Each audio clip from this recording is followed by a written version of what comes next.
आवाज येतो क्लिअर माझा स्टुडंट? हो सर. हो सर. ओके. आता बघा, आतापर्यंत आपण फॉर्मॅट पाहिला होता. कशाचा फॉर्मॅट पाहिला होता? रिसिप्ट आणि पेमेंट अकाउंट. आणि रिसिप्ट आणि पेमेंट अकाउंट आपल्याला रिसिप्ट आणि पेमेंट किंवा लास्ट इयरचं बॅलन्स शीट असं दिलेलं असतं. तर ह्या दोन गोष्टीवरनं आपल्याला काय करायचं असतं? करंट इयरचं बॅलन्स शीट आणि इन्कम आणि एक्सपेंडिचर अकाउंट तयार करायचं असतं. ठीक आहे. ज्यांनी आवाज हे केलेलं त्यांनी सगळ्यांनी म्यूट करून ठेवा. अनम्यूट केलं तर म्यूट करून ठेवा. आता इथे पहा काय दिलेलं आहे. इथे दिलेले लॅबिलिटी म्हणजे हा प्रॉब्लेम दिलेला आपल्याला. एक असे 5 प्रॉब्लेम दिलेत. ते 5 प्रॉब्लेम मध्ये काय आहे? बेसिक कशी एंट्री करायची आणि त्यानंतर आपले खरे प्रॉब्लेम चालू होणार. ठीक आहे. आज जमलं तर 5 प्रॉब्लेम बघूया. समजलं तर ठीक आहे, नाही तर आपण परत पुढच्या लेक्चरला आपण परत पाहूया. ठीक आहे. इथं काय सांगितलेलं आहे? Stock of stationery. बरोबर. आणि खाली काय सांगितलेलं आहे?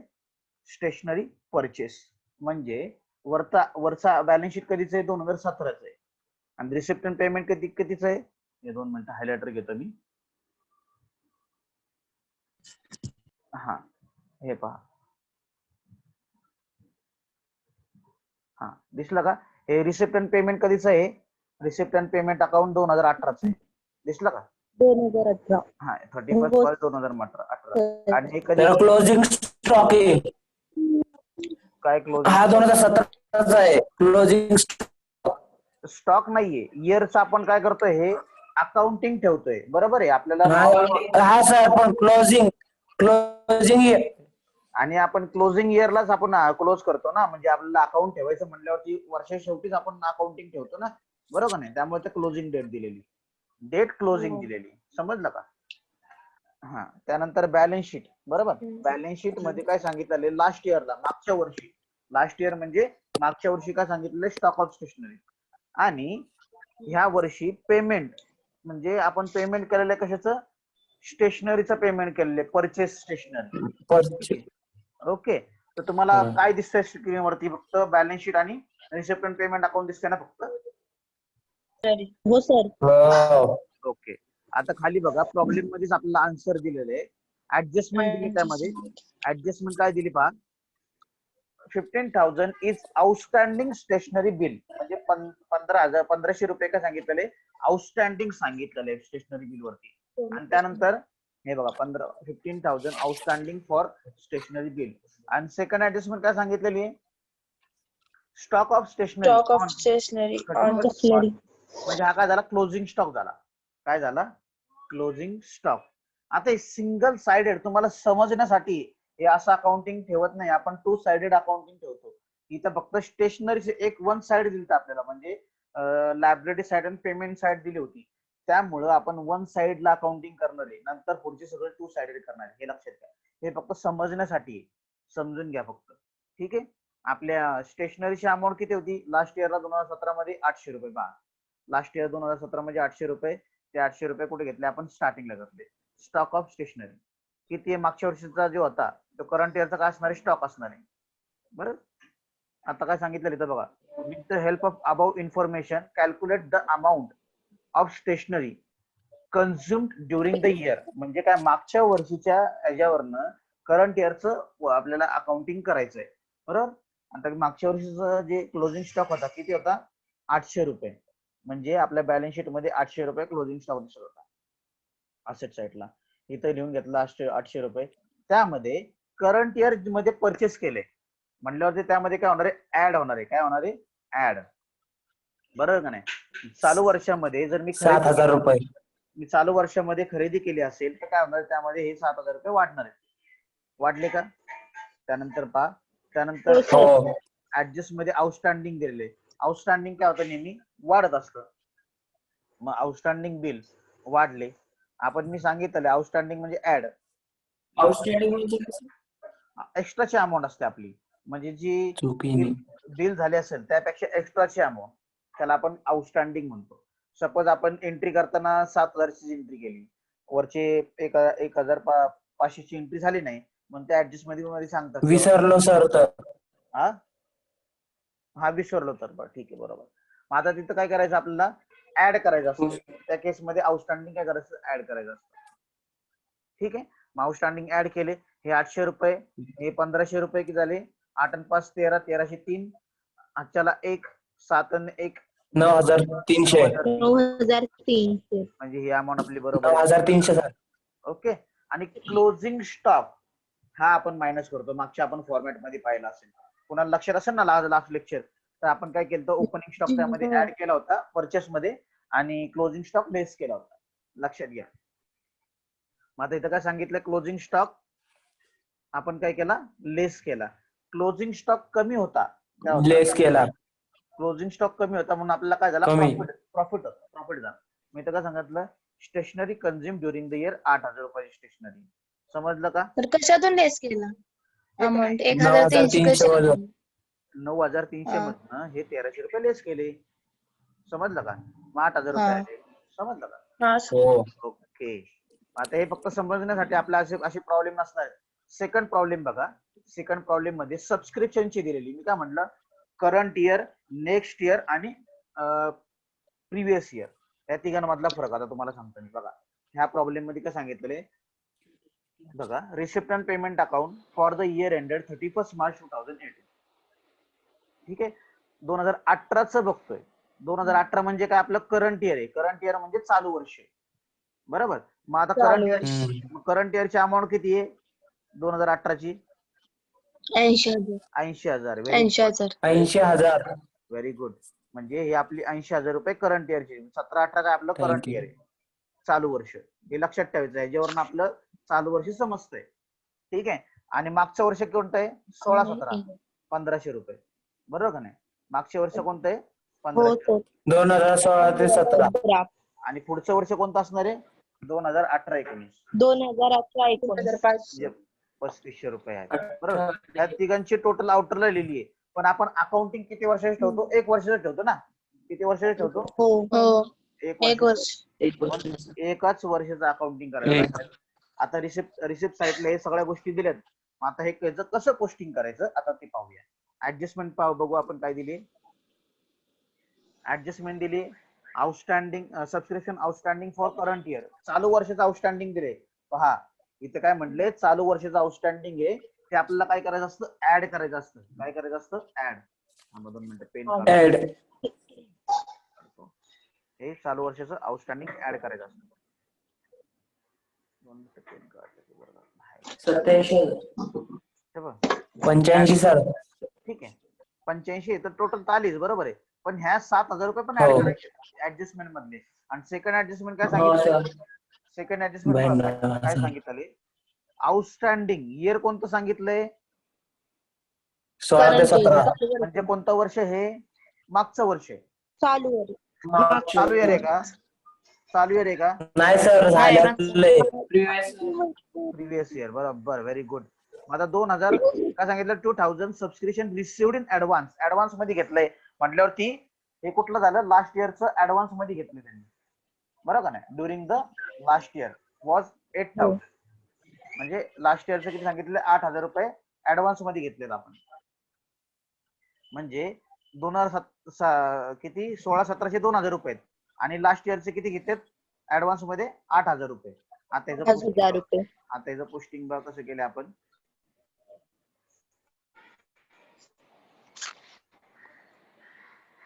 पहा इथं पोस्टिंग केलेलं आहे आपण, बघू. आता सबस्क्रिप्शन रिसिप्ट साईटला आहे, मग कुठल्या साईटला असणार, इन्कम साईटला. पेमेंट साईटला असतं तर कुठं आलं असतं, एक्सपेंडिचरला आलं असतं. रिसिप्ट साईटला जे येतं ते कुठं येतं, रिसिप्ट साईटला येतं ते इन्कम साईटला येतं. हा, आणि जे पेमेंट साईटला येतं एक्सपेंडिचर साईटला. आता मग हे रिसिप्ट साईटचं, रिसिप्ट साईटचं कुठे लिहिलं आपण, इन्कम साईटला लिहिलं. 80,000 रुपये करंट इयरचे होते, पहा 80,000 रुपये करंट इयरचे होते म्हणून 80,000 रुपये बाय सबस्क्रिप्शन 80,000 रुपये लिहिले. ठीक आहे, करंट इयरचे सबस्क्रिप्शन.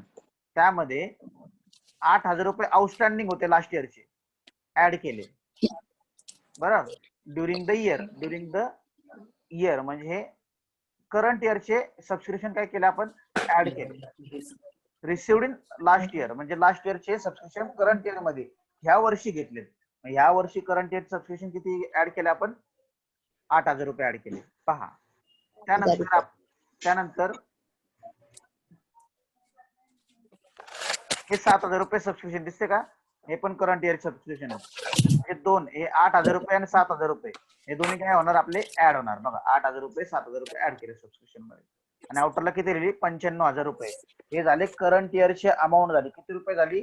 95,000 रुपये आपली करंट इयरची अमाऊंट झाली. बघा 8 आणि 5 15, 8 आणि 7 15, सॉरी 8 आणि 5 17, 15, 95 95,000 रुपये करंट इयरचे सबस्क्रिप्शन झालं. म्हणजे इन्कम साईडला अशी ऍडजस्टमेंट करायची. पण आता हे 2,000 रुपये आणि हे 3,500 रुपये 1,500 रुपयाचं काय केलं? आता खाली बघूया. बघा 3,500 रुपये कधीचे थे? लास्ट इयरचे. मग ते आपण काय केले? आपण 3,500 रुपये रिसिव्ड इन ऍडव्हान्स 3,500 रुपये म्हणलं आपण. ऍडव्हान्स मध्ये घेतले ते, बरोबर. 3,500 रुपये कधीचे होते? नेक्स्ट इयरचे होते. नेक्स्ट इयरचे पहा, ऍडव्हान्स मध्ये पैसे घेतले, बरोबर आहे. आणि 2017चे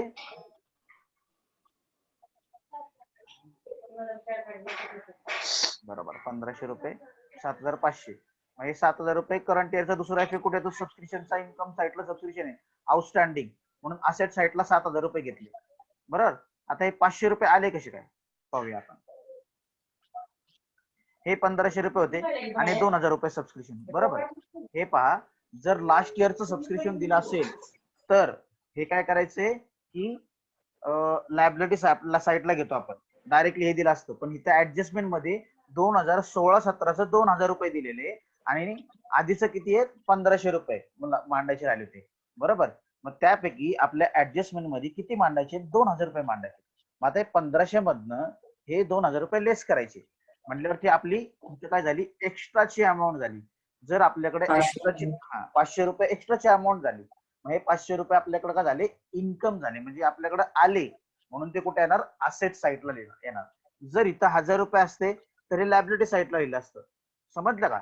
मग इथं काय केलं? आपले 500 रुपये एक्स्ट्रा झाले, त्यामुळे हे 500 रुपये काय केले आपण? आउटस्टँडिंग लिहिलं, सबस्क्रिप्शन 500 रुपये. समजलं का? हे लास्ट इयरचं आहे, शेवटच्या वर्षी इयर पण लिहिले तर बघा 2016-17 500 रुपये. 3,500 सर. 3,500 आपल्या इथे लिहिले काय? रिसिव्ड इन ऍडव्हान्स, ऍडव्हान्स मध्ये घेतले, आपले ऍडव्हान्स मध्ये दिले, पेमेंट केलं आपण, बरोबर का नाही? हे बघा लायबिलिटी साईडला घेतले. समजलं का सर्व? फक्त ही ऍडजस्टमेंट सेपरेट का घेतली? कारण की ही आपल्याला प्रॉब्लेम मध्ये डायरेक्टली घेतली तर आपल्याला थोडीशी अवघड जाईल. त्यासाठी हे तुम्हाला म्हणजे पोस्टिंग तुम्हाला सेपरेटली घेतलेलं. ऍडजस्टमेंट पोस्टिंग ह्यामध्ये काय समजलं नसेल तर विचारा, काही असू द्या, मी तुम्हाला परत एकदा सांगेन. सर पहिले सर ड्राफ्टिंग मध्ये पहिले इन्कम अँड एक्सपेंडिचर घेऊन नंतर बॅलन्स शीट करायचं का? हो, पहिल्यांदा इन्कम अँड एक्सपेंडिचर पोस्टिंग करायचं, नंतर बॅलन्स शीटचं पोस्टिंग करायचं. ठीक आहे. आता फक्त आपण रिसिप्ट बोला, कोण बोलतंय? त्या ऍडजस्टमेंट सेकंड ऍडजस्टमेंट रिपीट करा की. तगदीश. ओके. सेकंड ऍडजस्टमेंट काय सांगितलं? त्या सेकंड आउटस्टँडिंग सबस्क्रिप्शन फॉर 2017चे 2,000 दिलेत म्हटल्यावरती, आणि वरती प्रॉब्लेम मध्ये किती दिलेत? 1,500 रुपये म्हटल्यावरती आपली अमाऊंट वाढली का कमी झाली? अमाऊंट वाढली, बरोबर आहे. म्हटल्यावरती आपल्याकडे किती रुपये जास्त आले? 500 रुपये जास्त आले. आता अमाऊंट आली म्हणून काय झाली? असेट झाली आपली. काय झाली? ती असेट झाली लास्ट इयरची, करंट इयरची नाही. करंट इयरची असेट तर आपण प्रॉफिट अँड लॉस मध्ये पण आपलं इन्कम अँड एक्सपेंडिचर मध्ये पण घेतलं असतं, बरोबर. पण ही लास्ट इयरची, त्यामुळे डायरेक्ट असेटला लिहून टाकली अमाऊंट. इथं आहे नेक्स्ट इयरची पण असेटला लिहिली. इथं आपण हे लास्ट इयर किंवा हे लिहित नाही, इन्कम अँड एक्सपेंडिचर मध्ये फक्त करंट इयरच आपण लिहितो आउटरला. ठीक आहे. मग त्यासाठी हे जे 3,500 होते ते लायबिलिटी साईडला लिहिले, हे आपलं देणं आहे, बरोबर. आता हे 500 रुपये आपल्याकडे आलेत, कारण ऑलरेडी आपण किती भरले? 2,000 रुपये भरलेत, आणि यांचे किती रुपये भरायचे होते? 1,500 रुपये. म्हटल्यावरती 500 रुपये काय झाला? आपला फायदा झालाय. 500 रुपये काय फायदा आहे? इन्कम आहे किंवा आपली मालमत्ता आहे, त्यामुळे काय आली? 500 रुपये आपण असेट साईडला लिहिली. दिसतंय का? इथं 500 रुपये लिहिले. ठीक आहे. काय प्रॉब्लेम आहे आता? काय प्रॉब्लेम आहे का? कॉन्फिडेंटली बोला, कॉन्फिडेंटली. थोडा जरी काहीतरी प्रॉब्लेम आहे तुम्ही एवढं कॉन्फिडेंटली बोलत म्हणा. ओके. पोस्टिंग व्यवस्थित समजली का? एकदा व्यवस्थित परत एकदा पहा. करंट इयर, सर ड्राफ्टिंग सेमच करायची का? हो, सेम अशा पद्धतीनेच पोस्टिंग करायचं आपल्याला. त्याला आपण पोस्टिंग म्हणायचं. नाही ड्राफ्टिंग ड्राफ्टिंग म्हणजे हे फॉर्मॅट ओके ड्रॉ ओके अशीच करायची कसं फॉर्मॅट ड्रॉ असंच करायचं आहे. आपल्याला क्वेश्चन असा विचारला फॉर्मॅट ड्राफ्ट हा हे असं क्वेश्चन असा विचारलेला असतो आणि आपल्याला उत्तर असं लिहायचं असतं. हे सेम या पद्धतीने हे इन्कम अँड एक्सपेंडिचर अकाउंट आणि बॅलन्स शीट. पण पेमेंट अकाउंट काढा म्हटल्यास मग पहिले येस येस येस म्हणजे डेबिट साईडला एक्सपेंडिचर आणि क्रेडिट साईडला इन्कम ह्या पद्धतीनेच आपल्याला पोस्टिंग करायचं असतं. बरोबर, अशा पद्धतीनेच करायचं. फक्त इथं एकच आपल्याला ट्रान्झॅक्शन दिलेलं आहे, तिथं आपल्याला म्हणजे पूर्णपणे जास्तीत जास्त ट्रान्झॅक्शन दिलेले असतं. ठीक आहे, म्हणजे हे समजण्यासाठी तुम्हाला सांगतोय. म्हणजे असा प्रॉब्लेम एक्झामला विचारत नाहीत. आपल्याला एक्झामला मोठा प्रॉब्लेम विचारतात. हे फक्त एक एक समजण्यासाठी असतं. ठीक आहे, त्यानंतर सगळ्यांनी लिहून घ्यायचं मी जे सांगितलेलं येते. त्यानंतर पुढे काय सांगितलं बघूया. बघा इथं कॅल्क्युलेशन सांगितलं. इथं calculation of depreciation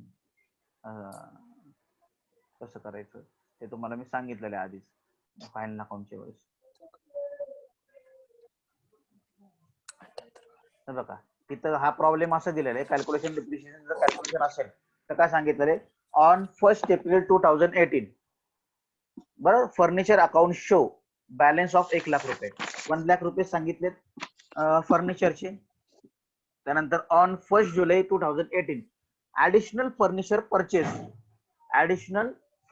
purchase for rupees सांगितलं 30,000 रुपये, 30,000. ओके, म्हटल्यावरती आपल्याकडं 1 लाख रुपयाची मशिनरी होती, त्यामध्ये 30,000 रुपयाची वाढली. किती झाली आपली अमाऊंट? किती झाली? 1,30,000. बरोबर, मग 1,30,000. Very good very good very good. मग आता हे 1 लाख जे काही 1 एप्रिल 2018 हे म्हणजे पूर्ण वर्षाचं डिप्रिशिएशन असणार आहे. आणि जुलै पासून पुढं, मग जुलै पासून पुढं माझा जुलै पूर्ण पकडायचा, कारण 1 तारीख आहे. जुलै, ऑगस्ट, सप्टेंबर, ऑक्टोबर, नोव्हेंबर, डिसेंबर, जानेवारी, फेब्रुवारी, मार्च. म्हणजे किती महिने त्याचं कॅल्क्युलेट करायचंय? 8 महिने. 9 महिने होतील ना, कारण की मार्च पण पूर्ण पकडायचा, कारण की मार्च 31 मार्च पण पूर्ण पकडायचा, म्हणजे 9 महिने होतं. 9 महिन्याचं डिप्रिशिएशन कॅल्क्युलेट करायचं 30,000वरती आणि 1 लाखावरती पूर्ण वर्षाचं. जसं आपण फायनल अकाउंट मध्ये एक प्रॉब्लेम बघितला होता, मशिनरीचा पार्ट नंतर परचेस केलेला आपण ऑक्टोबर मध्ये 6 महिन्याचं डिप्रिशिएशन, तशा पद्धतीनेच हे करायचे. पहा इथं काय केलं आपण, जे प्रिव्हियस इयरचे जे सबस्क्रिप्शन हे इथं अमाऊंट जे आपलं हे मार्क्स वरती तिसरं कॅल्क्युलेशन आहे. ठीक आहे, ओके.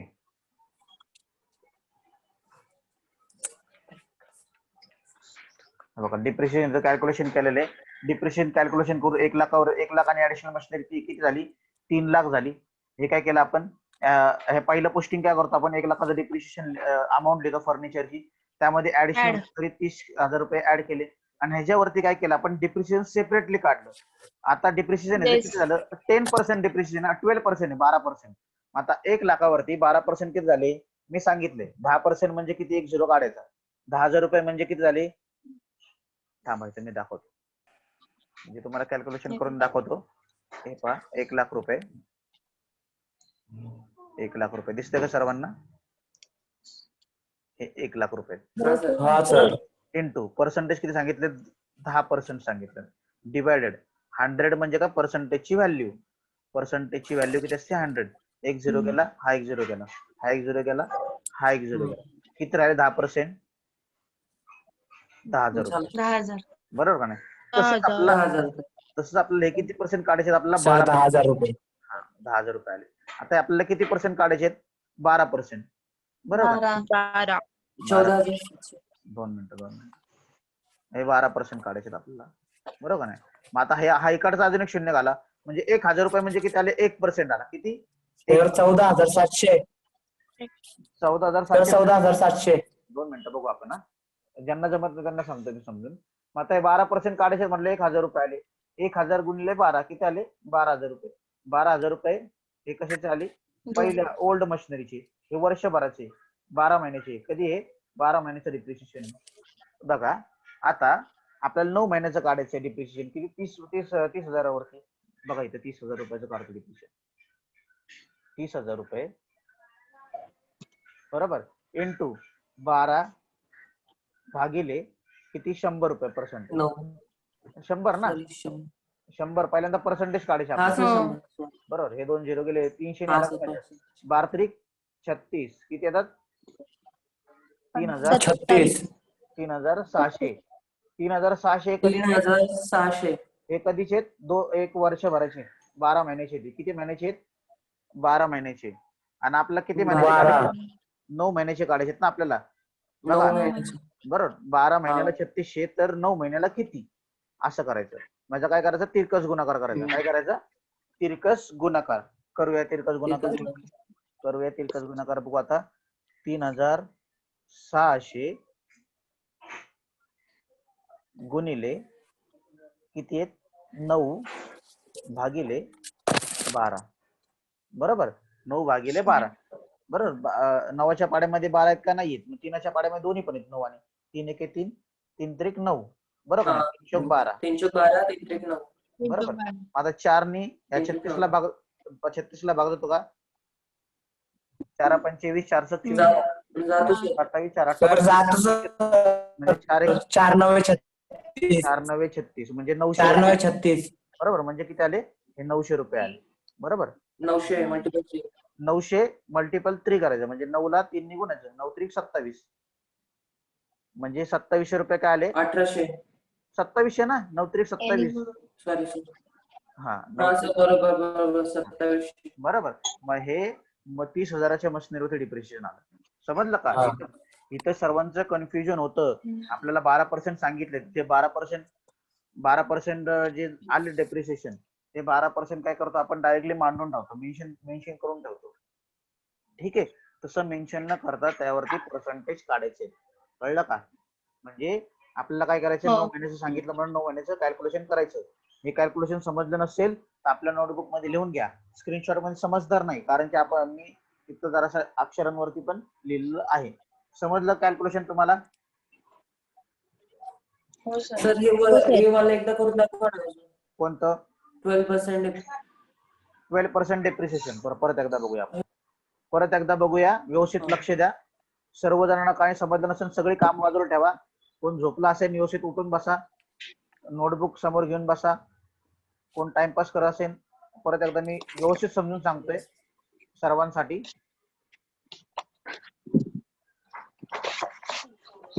अजून 20 मिनिटं. हे बघा 1 लाख रुपये बघा 1 लाखावरती 12% काढायचे लक्षात घ्या 1 लाख रुपये त्यावरती 12% इंटू 12 भागिले 100 पर्सेंटेज म्हणजे 100ची व्हॅल्यू असते बरोबर हे 2 झिरो गेले हे 2 झिरो गेले म्हणजे 1,000 रुपये म्हणजे काय भेटलं आपल्याला 1% भेटलं मग आता ह्या 1,000 रुपयाला काय करायचं 12 ने गुणायचंय म्हणजे आपल्याला 12% भेटणार आहे बरोबर ना 12 ने गुणलं म्हणलं किती येणार 12,000 12,000 12,000 बघा 12,000 रुपये म्हणजे किती आले 12% आले 1 लाखाच्या इथं लिहिले का 12,000 रुपये दिसते का तसंच आता आपल्याला काय करायचंय हे 9 महिन्याचं काढायचं इथं डायरेक्ट दिलेलं आहे इथं समजणार नाही पुस्तकामध्ये मी जे सांगितलं असेल तर मी तुम्हाला समजून सांगणार आहे ठीक आहे आपल्याला नंतर एक्सेल मध्ये बघायचं प्रॉब्लेम ठीक आहे मग आता हे 30,000 रुपये आता 30,000 रुपये साईडला लिहितो वरती दिसते का तुम्हाला 30,000 रुपये हा सर हा 30,000 रुपये गुणिले किती आहेत आपले 12% आहेत म्हणून डिवायडेड 100 सॉरी सर 12% बरोबर हे 2 झिरो गेले हे 2 झिरो गेले म्हटल्यावरती किती 300 गुणिले 12 करायचे आपल्याला 300 म्हणजे किती पर्सेंट आपले 1% आहेत किती 1% नाही 300 ला 12 ने गुणायचंय बघा 12चा पाडा सर्वांना जमतो का बोला बरं 12चा पाडा बोला 12चा पाडा sir 36,000 very good Kartik 36 12 12 24 36 48 60 very good very good very good म्हणजे 32 म्हणजे 36,000 कधीचे आले आपले 12 महिन्याचे कधी 12 महिन्याचे 36,000 सर नाही सर एक 36,000 ना 3600 3,600 3,600 हे कधीचे आले आपले हा सर 3600 व्हेरी गुड 3600 किती आले आपले 12 महिन्याचे मग आता तसंच 12 महिन्याची. हा तसंच आपल्याला किती महिन्याचं पाहिजे? 9 महिन्याचे पाहिजे. किती? 9 महिन्याचे. तर 9 महिन्याला किती असं करायचं, बरोबर. 9 महिन्याला किती या दोघांचं काय करायचं? तिरकस गुणाकार करायचा. काय करायचं? तिरकस गुणाकार. म्हणजे काय करायचंय? 3600 ला 9 ने गुणायचंय आणि 12 ने भागायचं. तर डायरेक्ट आपण काय काय म्हणतो? हा सर. 3600 किती महिन्याचं काढायचं त्याला वरती लिहायचंय. किती महिन्याचं काढायचं आपल्याला? 9 महिन्याचं काढायचं ते वरती लिहायचं. 9. आणि किती महिन्याला किती महिने 4 असतात? की 4 4 बरोबर बरोबर. 3 त्रिक 9 बरोबर. 3 चौक 12 बरोबर. त्यानंतर 12 4 ने 36 ला भाग जातो. 4 9 36 4 9 36 हा 4 9 36 9 हा, त्रिक सर, सांगतो 27 ना, सर. 9 त्रिक 27 2000 2700 2700. मग आता हे 2700 काय झालं आपलं? 27 आणि 200 माझं 700. बरोबर का नाही? 9 त्रिक 27 म्हणजे 2700 काय झालं? डिप्रिशिएशन झालेलं. 9%. 9%. 9% ना 9 मंथ. हा. 9 मंथ 9 महिन्याचं ते. पर्सेंटेज 12% आहे. नाही हो सर 9 महिन्याचं. हा 12% असतं. हे 9 महिन्याचे किती आले? 2700. दिसते का इथं? दिसतंय का? 2700. मग हे दोन्ही आपण काय केले? ऍड केले. डायरेक्ट काही जणांनी 14,700 सांगितले होते, त्यांनी डायरेक्ट पुस्तकात बघून उत्तर सांगितलं, बरोबर का नाही? म्हणजे त्यांना हे समजलं नव्हतं बाकीचं, पण आपण पुस्तकात बघून सांगतो. म्हणजे नाही सर मी केलं तर व्हेरी गुड, केलं होतं. ठीक आहे. हे 1400 आता समजलं का प्रॉपर? यश आले 1407. हा थँक्यू. हा ठीक आहे. मग आता हे 14,700 काय केलं? डिप्रेशन आपण काय करतो? हा सर. हा सर 14,700 सर.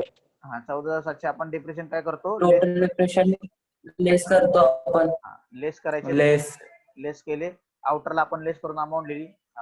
इरेजर घेतो मी. बरोबर. 1,15,300 1,15,300 आले का? 1,15,300.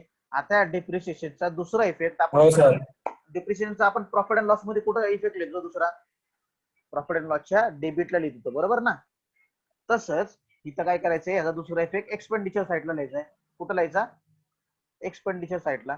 ज्यांना एक्सपेंडिचर साईडला समजलं नसेल त्यांनी नोटबुक मध्ये नोट करून घ्या.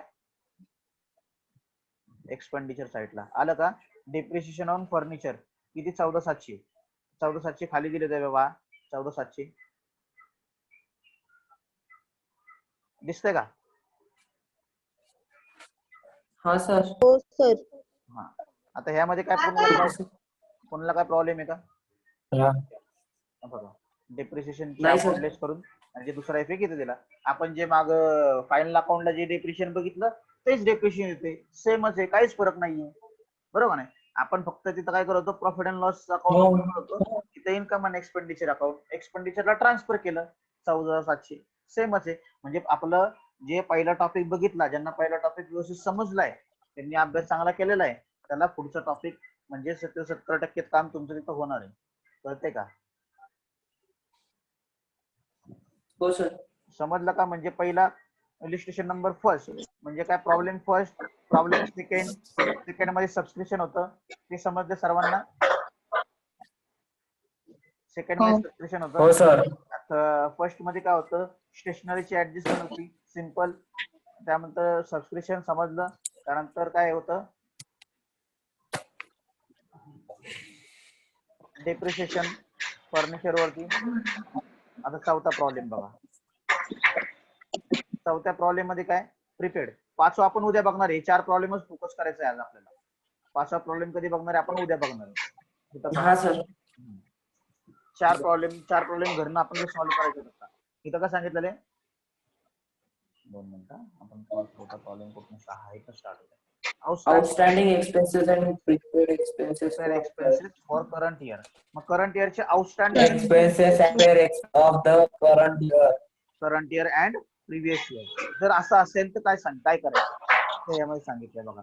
हे काय झालं? 2018चं बॅलन्स शीट होतं आणि आपल्याला कोणते करंट इयर कोणते? 2019. करंट इयर कोणते? 2019. मग आता व्हेरी गुड. माझं इथं काय सांगितलेलं आहे? Prepaid salary. प्रिपेड सॅलरीज किती सांगितलेत? 2,000 रुपये लास्ट इयरची सॅलरी. म्हणजे ही काय झाली? करंट इयरची सॅलरी झालेली आहे, बरोबर का नाही?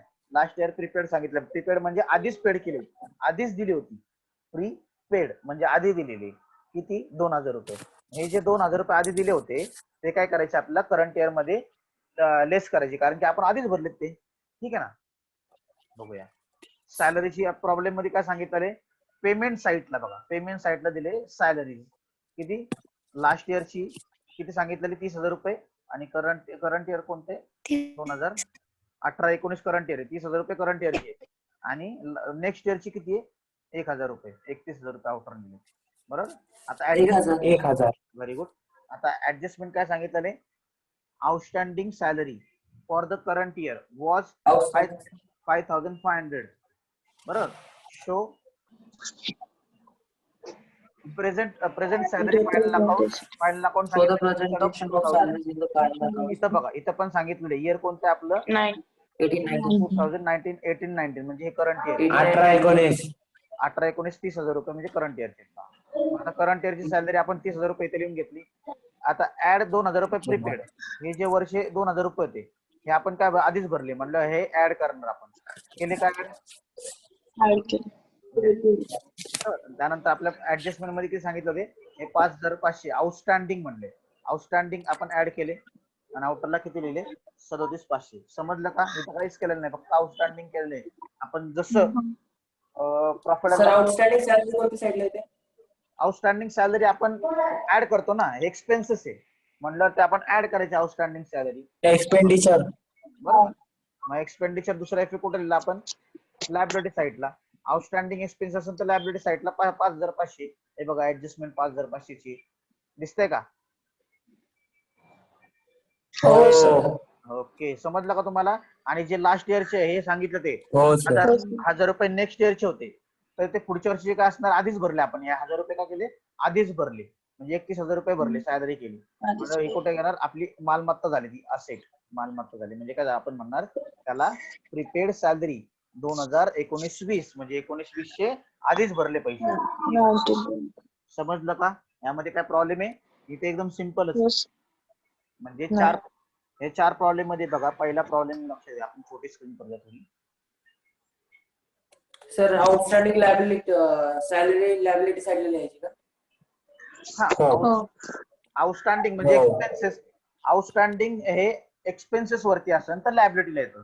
आउटस्टँडिंग हे इन्कम वरती असेल तर असेट साईडला येतं. लक्षात घ्या. बघा सरळ करायचं तर आउटस्टँडिंग इथं असेल तर इकडे लिहायचं. आउटस्टँडिंग इन्कम साईडला असेल तर सरळ असेटला लिहायचं. बरोबर. 2 मिनिटं हायलायटर घेतो मी. हे बघा आउटस्टँडिंग इथं असेल तर सरळ इथं घ्यायचं. आउटस्टँडिंग इन्कम साईडला असेल तर सरळ इथं घ्यायचं. बरोबर. आणि प्रीपेड इथं असेल प्रीपेड तर ह्या साईडला अपोजिट साईडला. आणि प्री रिसिव्ड जर इन्कम साईडला असेल तर लायबिलिटी साईडला घ्यायचं. अपोजिट करायचं. लेस केलं तर अपोजिट. लक्षात घ्या. लेस केलं तर अपोजिट, ऍड केलं तर सिमिलर. लेस केलं तर अपोजिट साईडला पोस्टिंग करायचं आणि ऍड केलं तर सिमिलर साईडला पोस्टिंग करायचं. एकदम सोप्या भाषेमध्ये. समजलं.